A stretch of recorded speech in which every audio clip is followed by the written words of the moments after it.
You are now tuning in to the Going North podcast with your host, best-selling author, professional speaker, and member of the John Maxwell team, Dominic Dom Brightman. And every Monday and Thursday, we're going to hear the voice of a different author sharing their gifts, stories, and expertise to help you charge forward in life. Now let's get on with the show.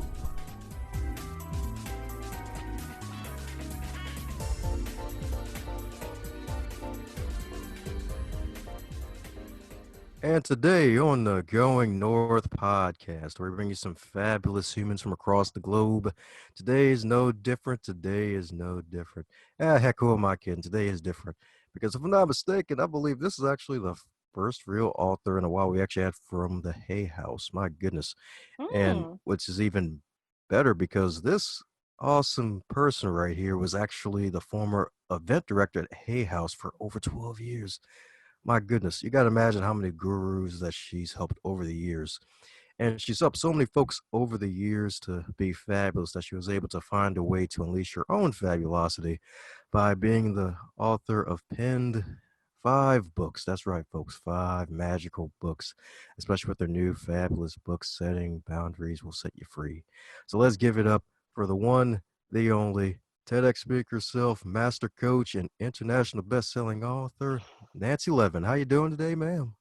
I am doing great, and I'm really happy to be here with you. Yes, indeed. Happiness is mutual, indeed. Happiness is mutual. That's right. Because you accomplished a lot, and funny enough, it's been a decade since the transformation took place, or at least the forced transformation. That's right. That is true. Yes, indeed. Yes, indeed. So congratulations on a decade of new fabulous. So how's it feel? It feels like a rebirth for me. You know, the last 10 years, I always say that I learned to set my first boundary in 2010, and here we are 10 years later, and I'm still able to live in alignment with my truth, which to me is pure freedom. Yes, indeed. Yes, indeed. Pure freedom, indeed. Pure freedom, indeed. So what I love about you is the fact that you actually started writing at the age of 11 and not just writing essays in school, actually poetry. So what? That's right. I did. I started writing poetry very early on, and still to this day write poetry. And my poems, it was the first book I ever published is a book of poems.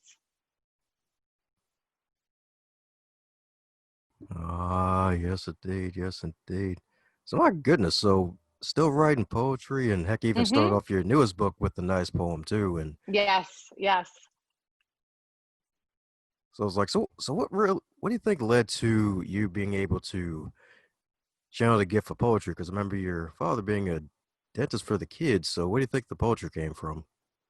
I think the poetry for me was a way to sort through my own feelings, my own emotions, trying to make sense of my own world. I was born into a family where my older brother, who was a couple years older, was severely handicapped, severely back in 1960s. He was diagnosed with, he was mentally retarded. That's what they called it back then. And so when I was born, after swimming around in all my mother's, fear and neurosis of giving birth again, a lot of imprints began to take hold. So at first, it was really clear to me, even as a very young child, that better I have no needs, better I be self-sufficient and independent because his needs were greater than mine. And so that really sort of planted in me also the whole piece around sublimating my own needs for someone else, abandoning myself for the sake of someone else. And as an adult, my mother and I have had grown-up conversation about the fact that she has said to me, I didn't want to attach to you when you were born because I was waiting to see what was wrong with you. So, that also is an imprint around, there must be something wrong with me if I'm under this much scrutiny. And then when I was 2 and my brother was 6, he died. And so then another form of imprint around, if I'm imperfect like he is, I'll die. And so really that was the beginning of my quest for perfectionism, the sense of trying to heal a wound in my parents, trying to heal a grief in my parents that could never be healed. And so I became the one who wanted to heal, rescue, fix, save, the people pleaser, the peacekeeper, the conflict avoider, all of these traits.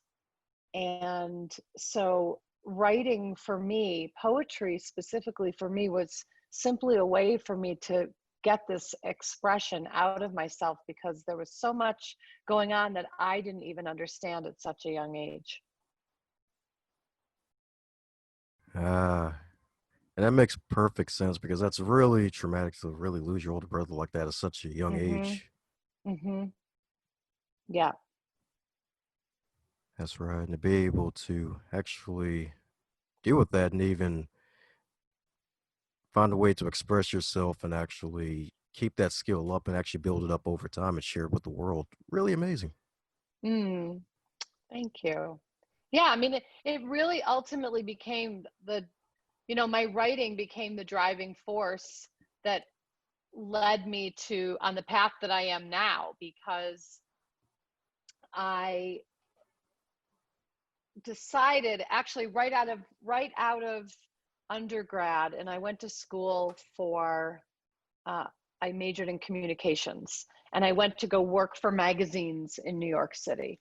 And it was kind of like the book and the movie The Devil Wears Prada. That was my life. And then I left publishing and was doing a few different things, including in New York, modeling for art students at the School of Visual Arts. So for 2 years, I was a full-time artist model. And it was being around the students who were painting and drawing and sculpting and pursuing their own passion that had me ultimately leave New York and move to Boulder, Colorado, where I live now, to do my master's degree in poetry. So at that time in my late 20s, I was torn between should I go get my MBA or should I get my master's in poetry? should I do something, that's really my heart's desire? And you mentioned my father earlier being a children's dentist. And it's funny because he was incredibly supportive of me pursuing poetry, because I think he was sort of like, don't take a conventional route if you feel really drawn to do something else. And so my parents have, I feel very fortunate, they've always been very supportive of me pursuing what I've pursued. And so that moved me out to Boulder to do my master's degree at Naropa University here. And I stayed. I've now lived in Boulder longer than I've lived anywhere else. There you go. I guess you've become a boulder of hope for a lot of people. I guess so.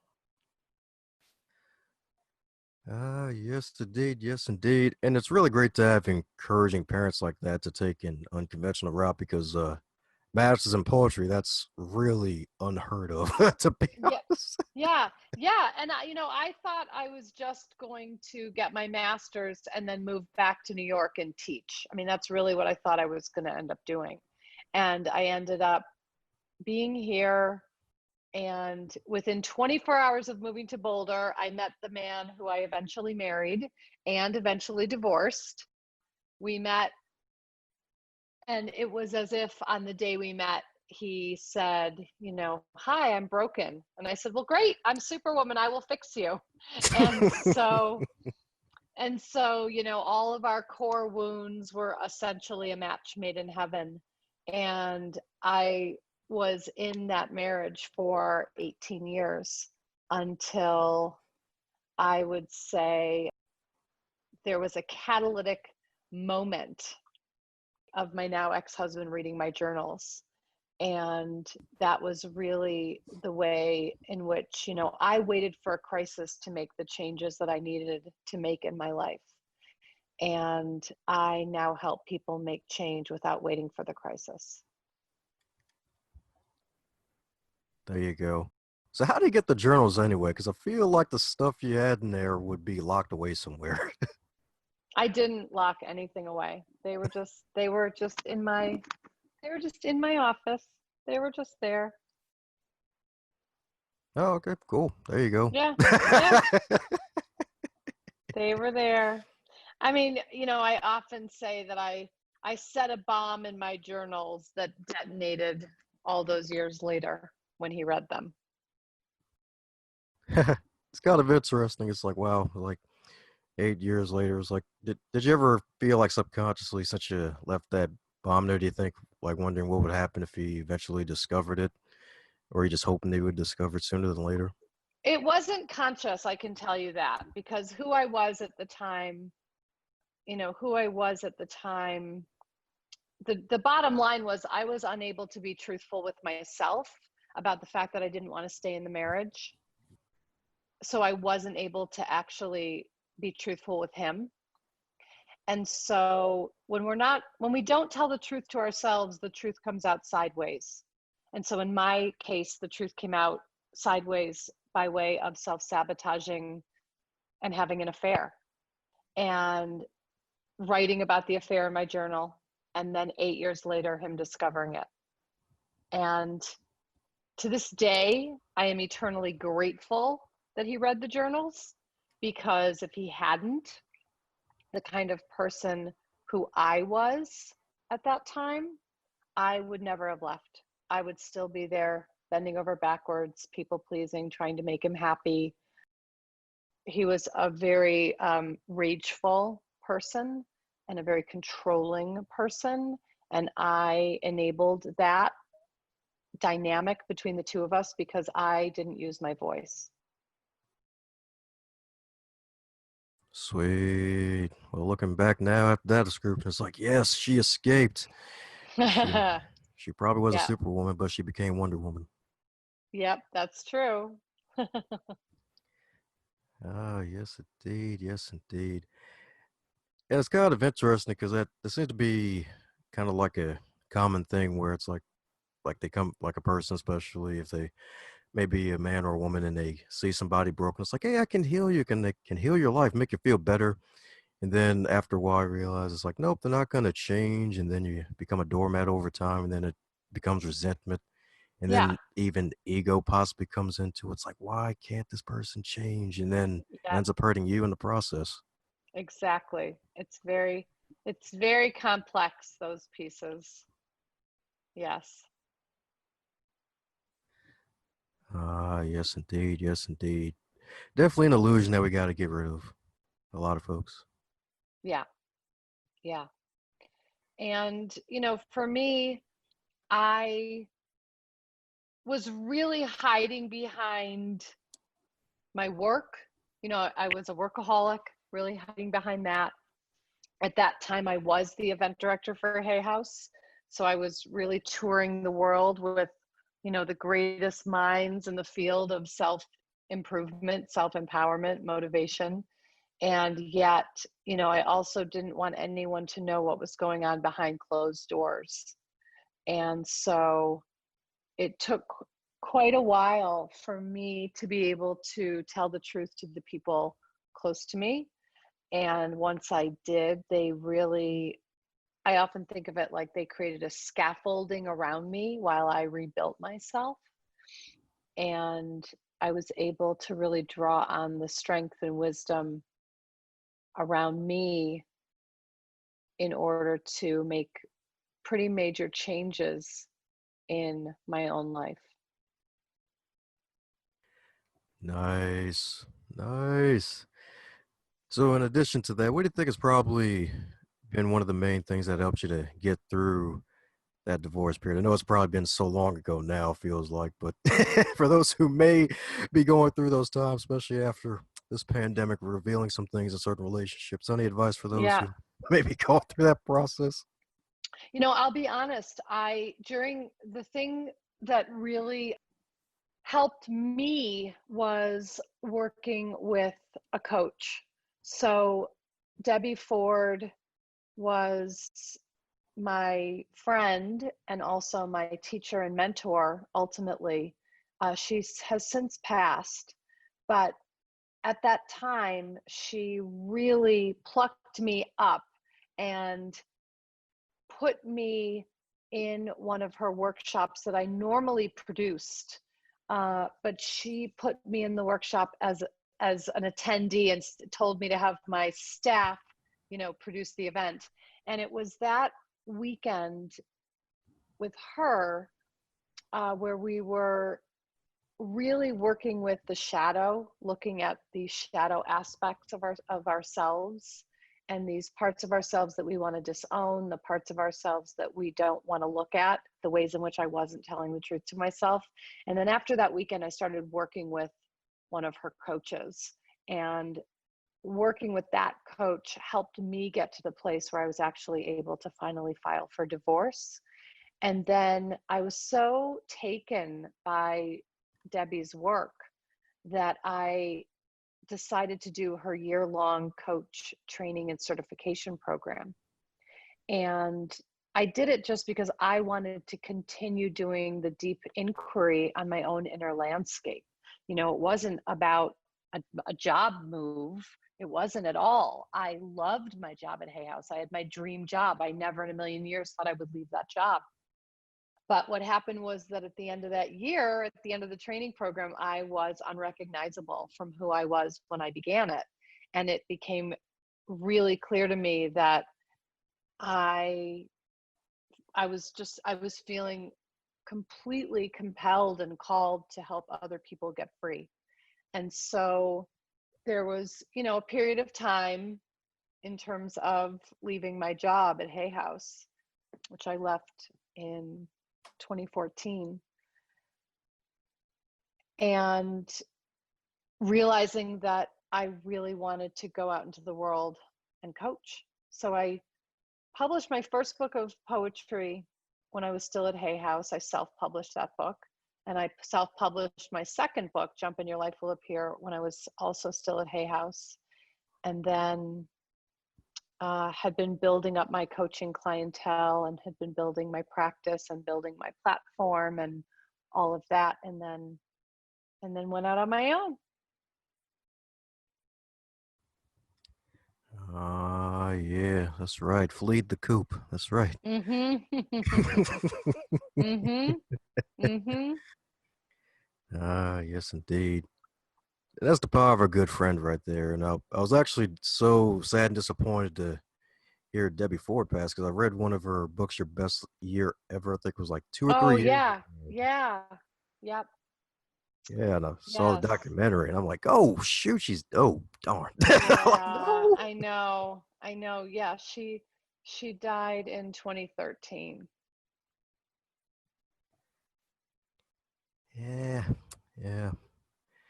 But hey, that's the power of leaving some great work behind and impacting some folks because folks can discover your work years later and still be impacted by it.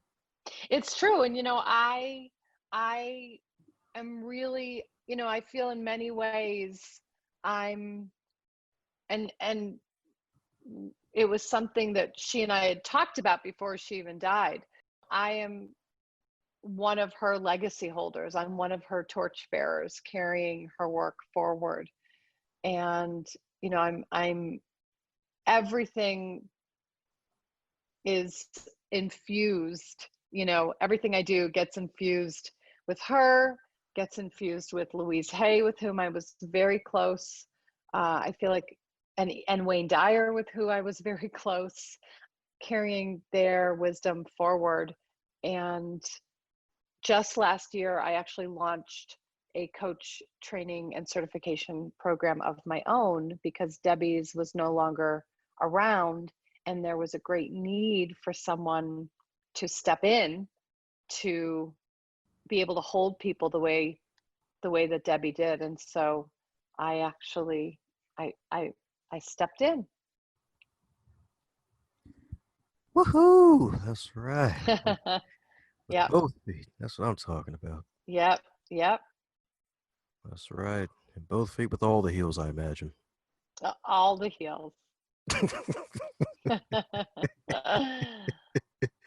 Yes.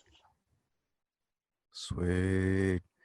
Well, when it comes to doing good work and have to stay at a high level, I have to say it's pretty much interesting. So, what do you do to be able to stay at that high level? Because I know you like to do a morning meditation, all that magical good stuff for 18 minutes. So, anything else you do to keep yourself at this high level of performance? I do have some pretty strong rituals. I go to bed with my phone in airplane mode so that when I wake up, there's no notifications, there's no nothing there. And so I just leave my phone off of Wi-Fi. I meditate, I write in my journal, I read, I have a whole experience with myself in the morning before I even ever tune in to what's happening in the world. And that is, for me, incredibly grounding. It's really important for me that I get to tune in to myself first instead of tune in to everybody else. And in addition, I live in the mountains, so I hike nearly every day. And that also is something that's really, really important to me. And it's something that really is the way that I connect, with myself and with nature. Ah, yes, indeed. All the nature, all the Queen Mm-hmm. Mother Earth nature. Mm-hmm. Mm-hmm. Ah, yes, indeed. Yes, indeed. Well, time for a fun question because learned that you love witches. So if you had the power to use three different spells and you could cast them at will, what would those spells entail? Wow. What would those spells entail? Hmm. I think, to be honest, right now, given where we are in the state of our world, the only spell I would want to cast is the one that allows ultimate freedom and love and equality for all of us. It's the only spell there is. Ah, yes, indeed. Yes, indeed. That's right. Only four letters needed. That's what I'm talking about.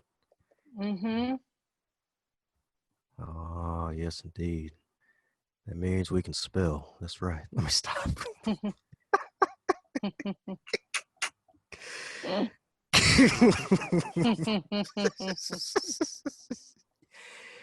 Yes, indeed. It took long enough, but a corn cob appeared. Yes, indeed. Well, there you go.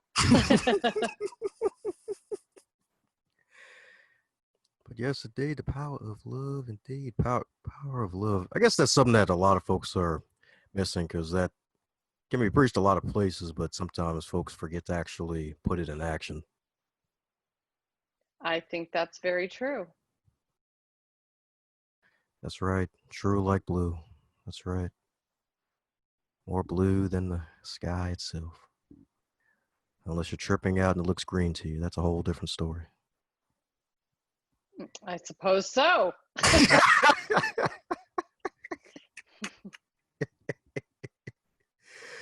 Well, enough of my nonsense. So this isn't your first rodeo, obviously, on the podcast interview circuit. So is there a question you wish you would be asked more often when you're doing interviews like this? Mm, not necessarily. I feel like I like to stay in the flow of what's alive. I I I feel like whatever needs to be said somehow gets said. So I don't have the experience of sort of, wishing something was asked. That's not generally my experience.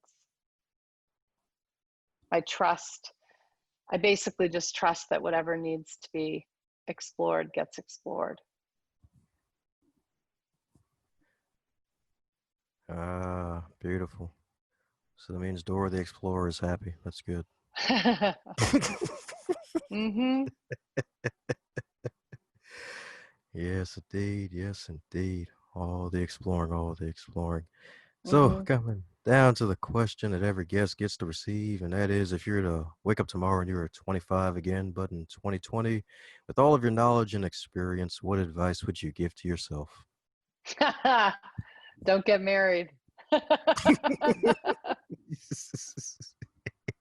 I'm telling you the truth.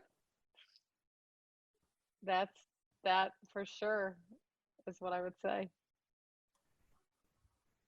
Do the deep dive inner work and don't look to someone else to fix you, save you, complete you. Don't live other referenced, live self-referenced. All the answers are here inside of me, you know, self-love, all those kinds of things, all the reasons that we abandon ourselves. I would uh I would tell myself to reel it right back into me. Ah, there you go. So that means if someone puts the hook in your neck and tries to reel you in, make a run for it. Mhm. That's right. Run hard and fast, far away, to a faraway land, maybe up a mountain even if you have to. Yes, exactly. Ah, yes, indeed. Yes, indeed. Well, that's what I'm talking about. So, for those who want to keep in magical contact with the natural Nancy yourself, what's the best way for folks to reach out to you? Best way is my website, nancylevin.com. Everything is there. My social media, my books. I got some freebies, all sorts of things. Everything's right there. Woohoo! Yes, indeed. Well, there you have it, folks. Head out to Nancy's fabulous website and be sure to like her Facebook page too, as well, because she drops some magical content every Thunderous Thursday, if I'm not mistaken. I do. I've got a Facebook Live. I do Facebook Lives every Thursday. Exactly. Ah, yes, indeed. So that's right, folks. If you heard her here on a Thursday, head over to her Facebook page, hear more of her. Yes, indeed. Yes, indeed. So, any parting words for folks still listening, Nancy? You know, I think there's something that I talk about a lot, which is what I call my transformation equation, which is change equals vision plus choice plus action. And I think that for any of us who want change in our own personal lives, who want change on the global scale, we have to be able to hold the vision of where we want to go, and we want to allow that vision to become a gravitational force pulling us forward as we make different choices and take different actions every day. How's it going, you super special, awesome human? Since you made it to the end of this episode, it looks like you really enjoyed yourself. Since you enjoyed this episode, be sure to share it with at least 3 people in your network and tell them what you really liked about this episode.